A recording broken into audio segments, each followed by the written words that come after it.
Salam, hər vaxtınız xeyir əziz izləyicilər. Kanalıma xoş gəlmisiniz. Bu günləri mən sizə asan və dadlı lobya yeməyinin hazırlama qaydasını göstərirəm. Öncə tavaya kərə yağı əlavə eləyirik. Yağ əridikdən sonra xırda doğradığımız soğanı və duzu əlavə eləyib bir yerdə qovururuq.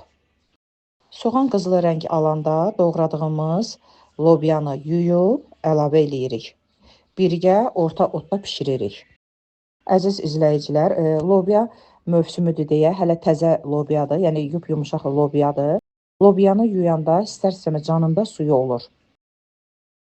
Qapağını da örtüb lobyanı öz suyu, yəni buxarında yumşalana qədər bişiririk. Təzə lobya bişirəndə suya ehtiyac yoxdur. Yəni yuyanda canında suyu olur. İndi baxın əzizlərim, lobyanın suyu çəkilib yağa dönür.